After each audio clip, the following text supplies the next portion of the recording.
and welcome to Mythmakers. Mythmakers is the podcast for fantasy fans and fantasy creatives brought to you by the Oxford Centre for Fantasy. My name is Julia Golding, and today I'm very excited to be able to welcome onto the podcast Emily J. Taylor, whose second novel, The Otherwhere Post, is it about to come out, Emily, or is it already out? How's it? Is it on the verge? It's already out. It's out already in the UK. Just out. Yeah. So that's really Just exciting for people listening because they can immediately go and find the book. Wonderful. Which is published by the Pushkin Press, which is a really exciting independent publisher. So, Emily, welcome. Now, Emily, you aren't sitting in Oxford or Oxfordshire like I am.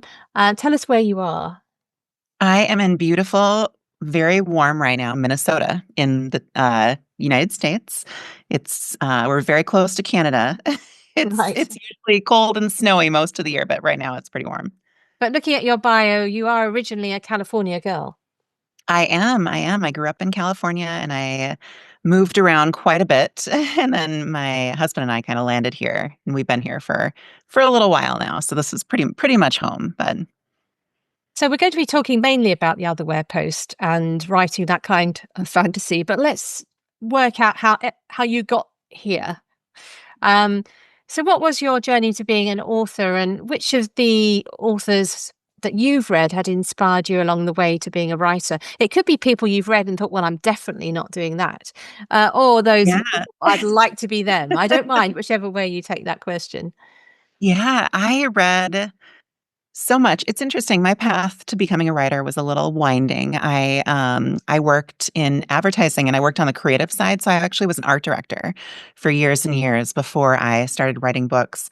And I always read. I was a voracious reader. I always was reading a book. I read quite a bit. And I loved reading, but I never knew that you could be a writer. It's funny, like growing up as a little girl, I never thought that, I could write books. I never entered into my brain space. And but I was a creative, and I feel like creatives, like we're authors are creatives, like we can take that creativity and apply it to a lot of other things. But yeah, so I worked as an art director for years.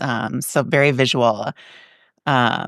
But I wrote a lot of commercial scripts. I wrote quite a bit for my job, and I read a lot. And I would say the books that I loved reading, I read a lot of fantasy from a young age. I remember particularly I remember reading like The Lion, the Witch, and the Wardrobe when I was really young and loving that. And then I also read, my mom had this collection of, they were these Gothic suspense novels.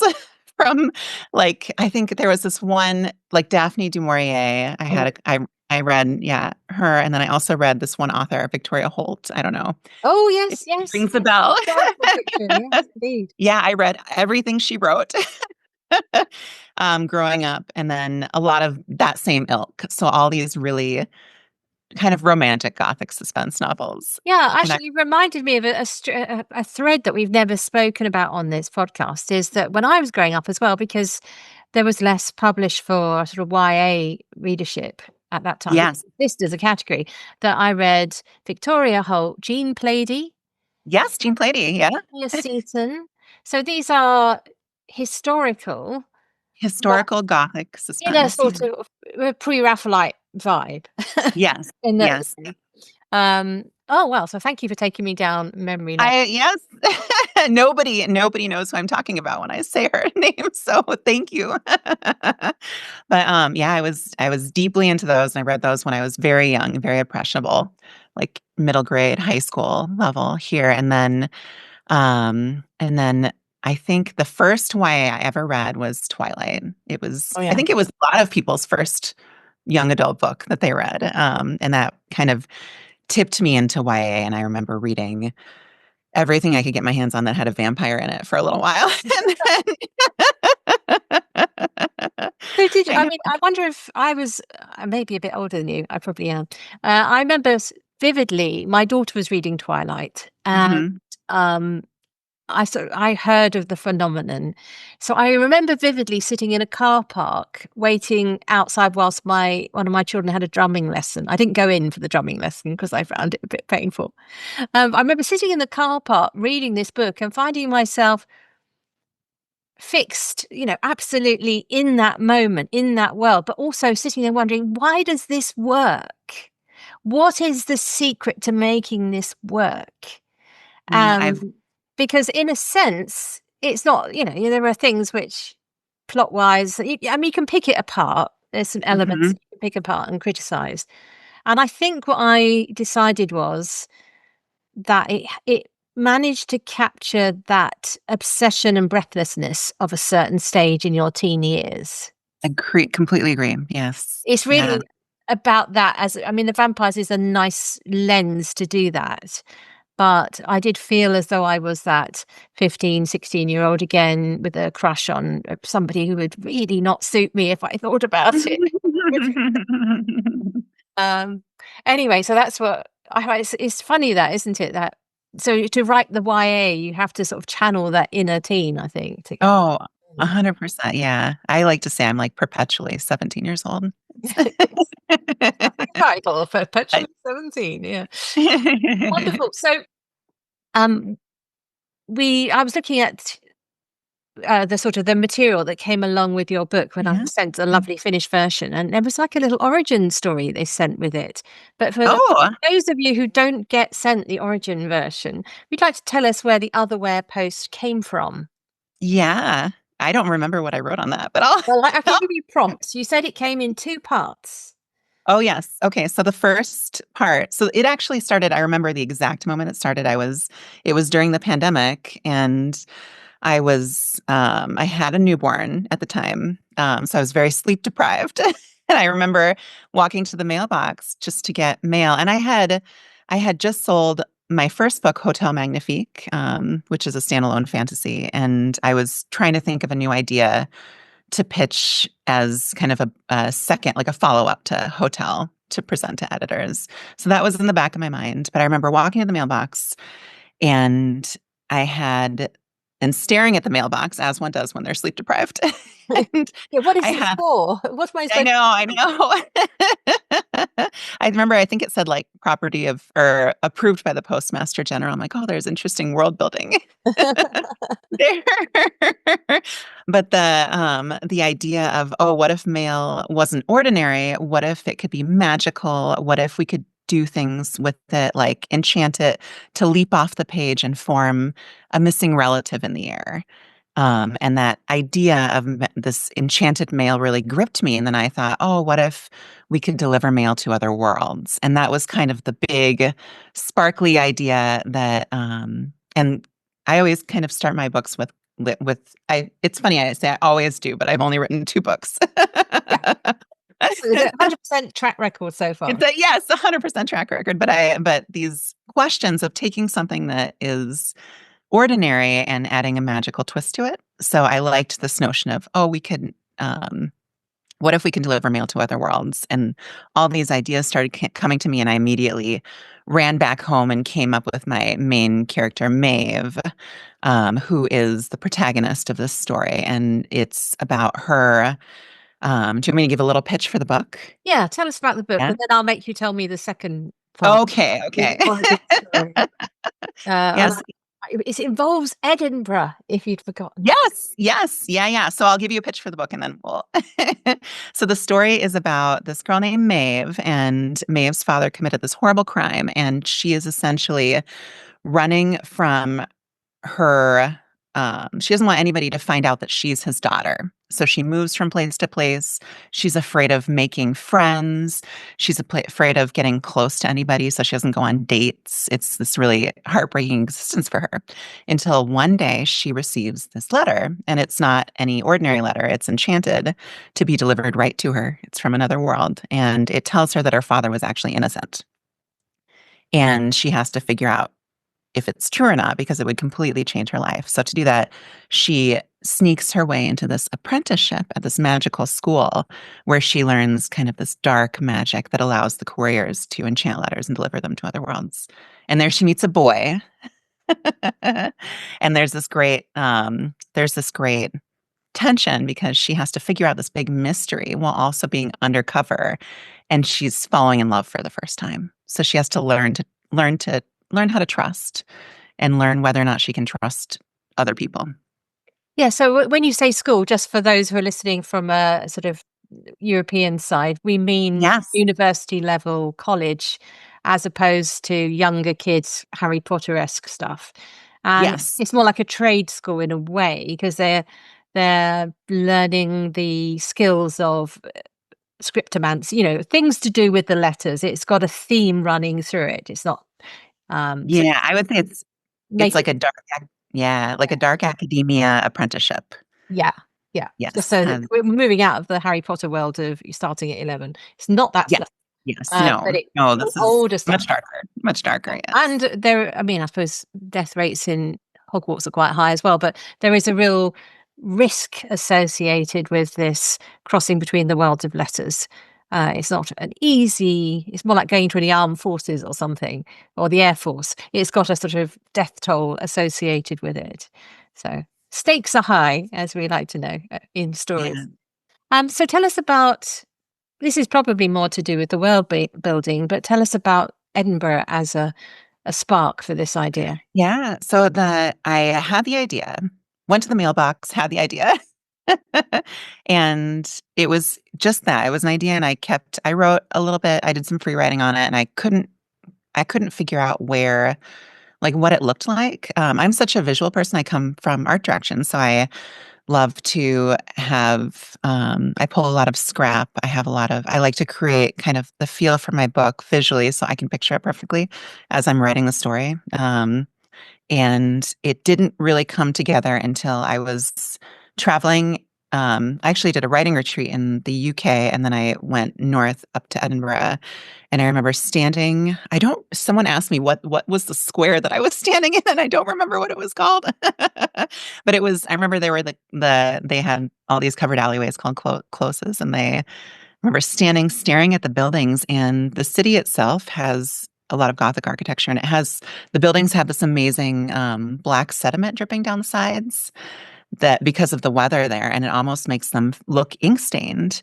And I saw that and it just kind of clicked. And I thought, oh, this is my book needs to feel like this. Like this is my story. I'm literally standing in my magic system right now. And that directly inspired the main world that Maeve lives in, and the setting. So it really wasn't the first free writing and stuff that I did. It wasn't a dark academia. It wasn't really until I went to Edinburgh that it became what it is and kind of gelled for me. But I would say people ask, so is it Edinburgh? And it's not Edinburgh. It's inspired by that moment. Yeah, no, it didn't feel like Edinburgh to me. To me, Yes. really. I mean, Edinburgh has a very unique architecture because the castle sits on a volcanic plug.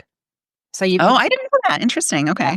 yeah. So you've got the old town, which is what you're talking about. Yes. Yeah. Necessarily going up to the castle, that's the older part, and then around, sort of in the flatter area where the railway station are and where the Mhm. festival is, are um, the later streets with broader shopping streets and things like that. So a it's definitely a city with lots of different parts to it, different architectural periods. And I Yeah. think thinking around, though you mentioned the closes, that's in that bit that's the ancient heart. Yes. The ancient part. Yeah. Yeah, nice and fantasy, suitable for fantasy. Absolutely. Yes. Um, so thinking about your process, for those of you who are watching this on the YouTube version, I can see behind you you've got a whiteboard of some sort with Oh notes. my. Is that Are you a person who sort of pins up your plots and your ideas? You actually have a physical expression of your story. People are always interested how people write a book. Do you need to get it out there to look at it in order to write, or is there some sort of document on your computer with Mm. all these photographs in? Yeah, my process is so chaotic. There's there's both. I kind of tend to take notes everywhere, but I do have in my office, I have one wall is just made out of cork, so I can pin things up to it.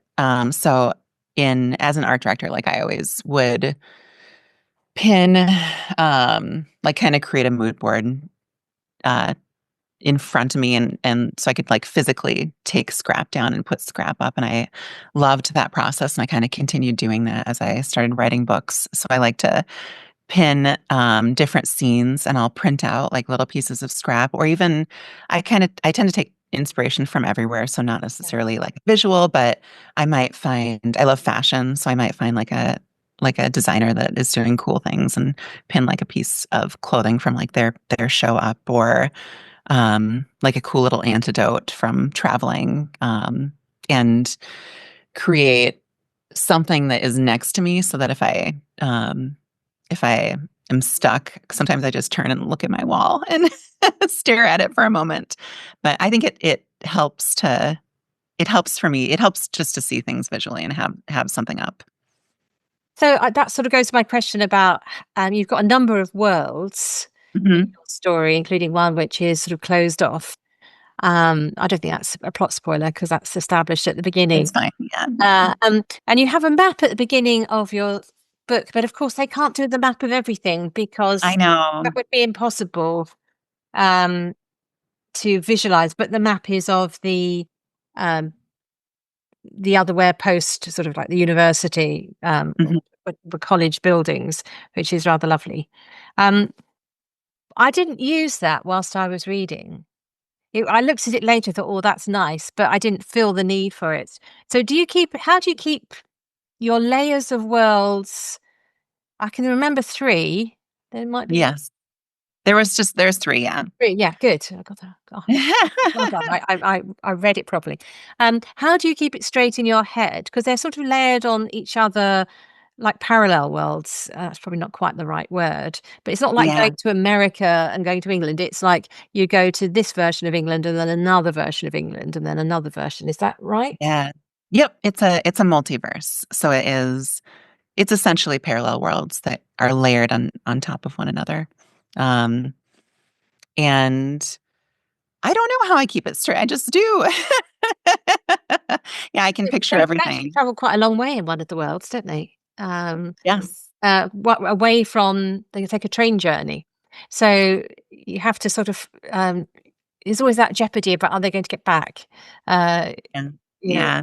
it reminds me did you read any Enid Blyton books when you were growing up? There's Oh, one called, it was like the standard kids fare here, called The okay. Magic Faraway Tree, where the big jeopardy, which used to really worry me as a kid, is that if you stayed in the land too long, it would move and you couldn't get down the tree again. So there was this Oh, feeling of, would you be interesting. able to get back through the door again if Okay. you stay too long? Uh, Yeah. Because when you go from parallel worlds, seems to always be a massive issue. So one of the things I wanted to ask you about is you're writing in a sort of version of a historical time period, Mhm. which I would say is early 20th century, Yes. Yeah. almost into war, really, I'd have Yep. thought, with the technology. Um, how do you go about, but it's not within the politics of that era. It's not Mhm. referencing specific things. It's just the level of technology, the clothes, some of the gender assumptions, and the way people buy and sell things. It's all that, you can tell from that level where you are. How do you go around choosing for your fantasy which period to set it in? Um, and are you choosing negatively? I don't want to do this period because too many people have done it. Yeah. How do you find it? Yeah, that's an interesting question. I think with this book, I chose that particular period, because I wanted. Why did I choose that period? There was a big reason for it. And I think it came down to the magic system, where I had developed this magic system of inks and quills, and I wanted the world to feel accessible. So accessibility is a big thing with my writing. Like, I want someone to be able to read it and be able to instantly understand what this fantasy world is, even though it's a second world fantasy, because it's slightly based on things that they already know. So, with my first book, I the world itself was based off of the Belle Epoque, because the I was really fascinated with this idea of this Belle Epoque hotel. It's so the first book that I wrote is about a magical hotel that travels, where you wake up every morning in a different location across this kind of fantastical world. And that time period was because I wanted it to wanted the hotel to make sense in whatever time period that it was set in. This book was I wanted the magic system to feel grounded and not not anachronistic. Like I wanted it to feel like it fit naturally with this world and this whole idea of I got really into researching inks and quill feathers and like how people choose different quill pens to write. So the magic system is all based on handwriting. And that's like a big part of the world building. So this was really based off of wanting that magic system to make sense while also wanting a world that felt a little bit more modern, but not so modern that people wouldn't use that type of writing. I don't know if you have thought this, but I think one of the reasons why the early 20th century works for this is it's like the high watermark of the letter writing practice. So Yes. we've got family papers, including the occasional postcard where I know some great grandfather would write to his wife, "I'll be home by 3 o'clock." Because there were so many posts, it's like an Yeah, it was email when now, it would arrive yeah, before he did. yes. Yeah, So, I love that. and then It of was course the mail, the trains delivering, the steam engine, yeah, the night train, which of course is a famous poem, I think by oh God, I'm trying to remember what the I'll look it up. The night train poem. I put it in the show notes. Sort of it romanticizes the idea of the post moving through the night across the country.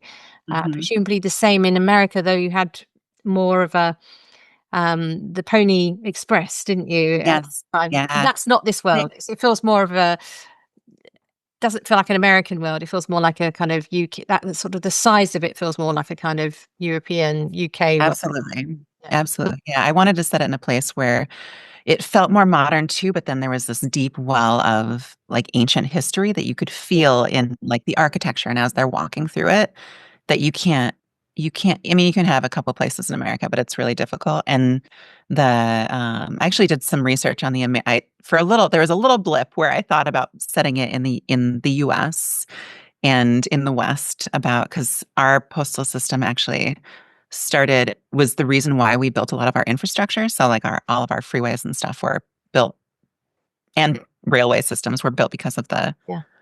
yeah, starting the postal system. But I wanted that I didn't want that it to feel like that. I wanted it to feel more like a European city. Yeah, it definitely does. So another theme that I was interested in as I was reading this is the idea of isolation.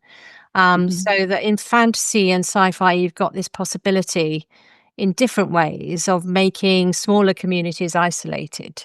So Mhm. what I mean by that, you can take it to the extreme of something like Lord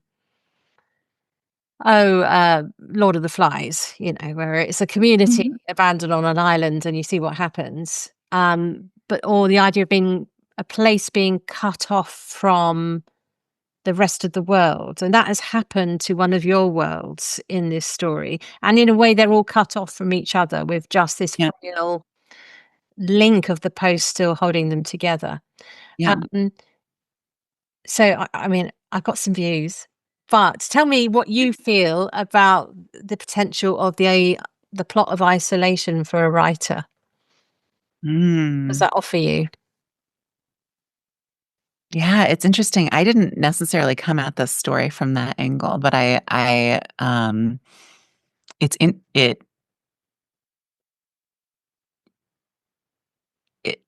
lets you do things that you aren't able to do when you don't have isolation. Like you can create kind of this I'm curious what you would Well, think, but I think it's a bit like looking at sort of crime fiction, the sort mm, of Agatha Christie country house murder. The thing mhm. about isolating a world or isolating a community is you can intensify it, but also not make it too difficult to explain. Yes, that So is true. you get Yeah. basically it's a form of microcosm. You Yep. microcosm your world so that, when Alice goes into Wonderland, she doesn't go into the entirety of Wonderland. She goes into the small area around. Yes. Yeah.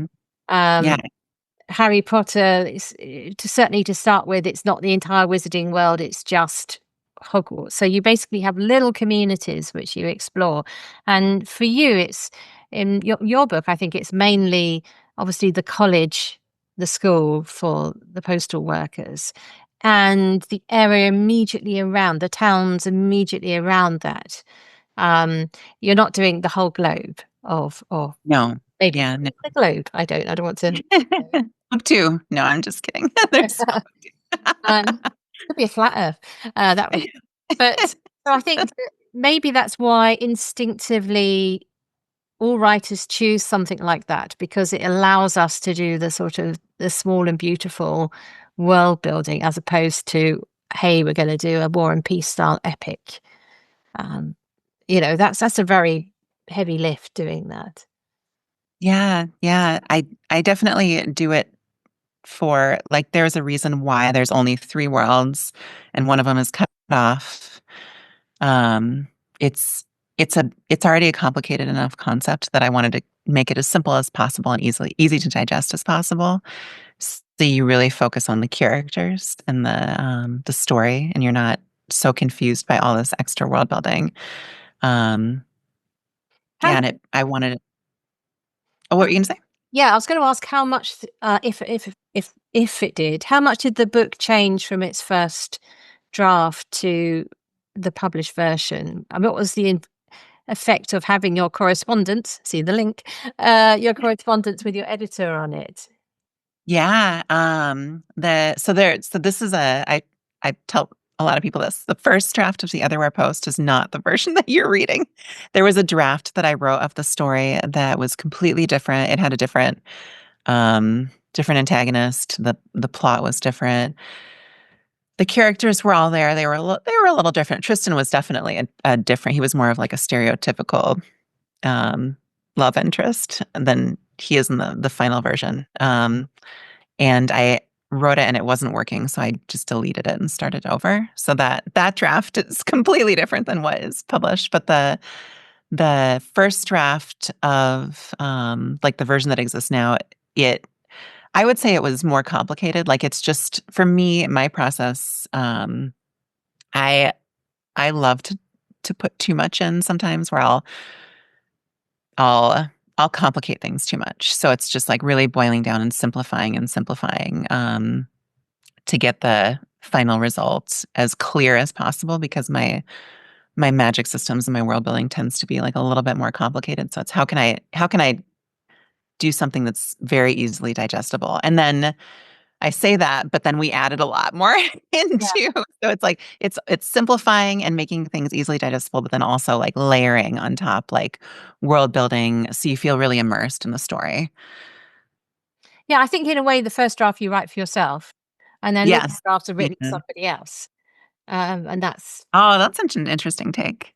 because what you know and what you're it the hackneyed phrase "kill your darlings" is getting at this. It's what you really enjoy, and where it may have come from is that stew pot going on inside your head, all these ideas, whereas you don't actually need to inflict that on everybody else.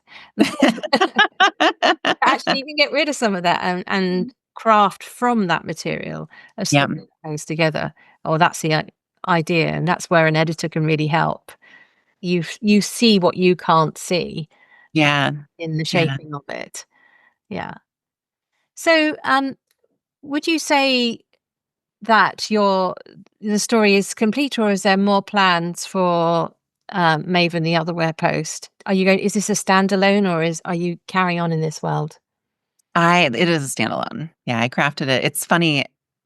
I always feel like this after I'm finished with a book. I'm like, oh, there's so many more things I could write in this story because you make a world, you build this whole entire world that feels rich and deep, that has other stories going on in it. But I think that that's the beauty of like doing a world justice, you know. But I feel like this is the story for now. This is the story I wanted to tell, and it's definitely a standalone. And I'll so, never say never. yeah, But what's yeah. working on next? I'm working on something that I am not allowed to talk about yet, but Oh, it is. okay. Yeah, Oh, great. Well, I you know. are working on something. So Yes. I haven't forewarned you on this question, but it's very helpful to people who are wanting to follow your tracks and get their first book published. My first book was published so long ago that my advice is no longer relevant. There was still a Borders when I was publishing. Um, when I first got published. Um, what would you say is the best advice that you've been given on this crazy journey that is publishing? Yeah, so much good advice. I think just finishing the book, like a lot of people uh want to write, but you really need to learn how to finish a book and then go through and start revising it. And it's very hard to finish a book. So just finish a book. People ask me all the time, like, how do I get into publishing? I'm like, just write. Yeah, I didn't start, I didn't even, I started writing as a hobby. And then I finally, I had written Hotel Magnifique, and a lot of people, I'd tell people about it and then be like, that sounds amazing. You should publish it. And that was when I first started thinking about publishing. But before that, I think I had like 4 books that I had written before that, I don't know if it's in the UK, but they do National Novel Writing Month in the US, yeah. where November? it's November, yes. You try to. So I did that. I did that, and I just kept writing. I kept on the same schedule. So I just wrote. I wrote so much for like a couple of years, and then I did national novel writing twice. And yeah, at the end of those like 2 years, I had, I think like four like full length books that I didn't go back and revise at all. But I fell in love with writing, and I think that's really important because Yeah. what you do is you have to once you publish, like you're working with a company that turns your books into products, and that's a whole different thing where you really need to learn to love the process first, and get confident in your own writing. Yeah, you're right. There's definitely a gap, isn't there? So Yeah. even today, I get people I know who know I'm a novelist. You know, I've Mhm. written over 70 novels now, and they come up to me and they say, I've got this idea. Yes.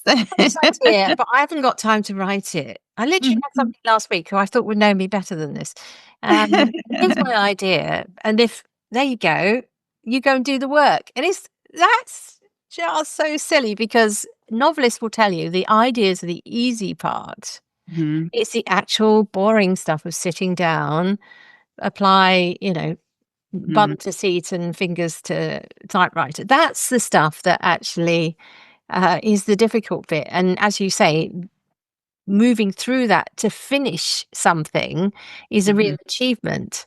Of course, Mhm. it's not finished ever, but finishing the first draft uh, is Finish a first draft, the yeah. persistence. Actually, if you're going to turn in a novel in November or other times of year are available, Mhm. um, actually do the work.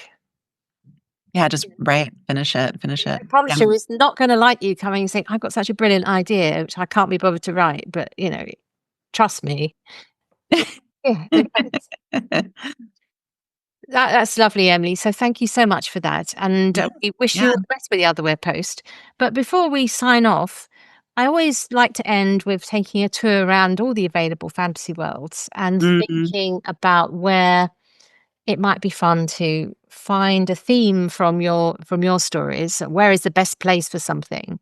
And I thought, in honor of your book, I wondered where in the best place in all fantasy worlds is the best place to be a postman, postwoman, post person, delivering letters. It's not the Uh, writing of them I'm interested in, it's the delivering of them. delivering of them. Yeah, where would you like Mhm. to get in your spaceship, ride your horse or dragon, whatever, and deliver post? I know so many of my favorite fantasy worlds are so violent, and I would never put a postman in. Well, exactly. That counts those out, like Game of Thrones. No thanks. I would say maybe like a Studio Ghibli, like Diana Wynne Jones' House Moving Castle. Oh, But like the yes. Studio Ghibli version where it's very like pastoral and Can you imagine Pleasant. trying to keep up with House Moving Castle to deliver? Yes, that's true. That would be really difficult, but kind of a fun challenge for it. That would be a bit similar, but more dangerous in the Immortal Engines of Philip Reeve, like chasing those worlds that are on that sort of amazing imagination he has. Okay, so House Moving Castle world, that's a good answer. I think because it gives you a chance to visit. Uh, Yes. Yeah, absolutely. you have a reason for going to the door, and you're sort of also outside of the communities. I think it would be a really good profession in many fantasy worlds. Um, but why don't I go a bit more sci-fi? Just to kind of, I guess it might be one of the nice ways to interact with the Star Wars world.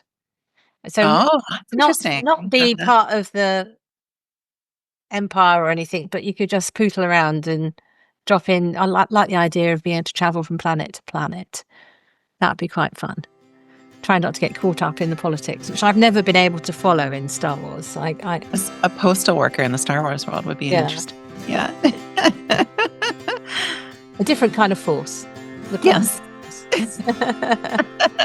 May the force be with you. Mhm. Yeah.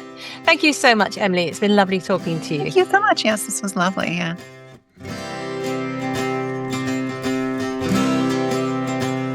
Thanks for listening to Mythmakers podcast, brought to you by the Oxford Centre for Fantasy. Visit oxfordcenterforfantasy.org to join in the fun. Find out about our online courses, in-person stays in Oxford, plus visit our shop for great gifts. Tell a friend and subscribe wherever you find your favourite podcasts worldwide.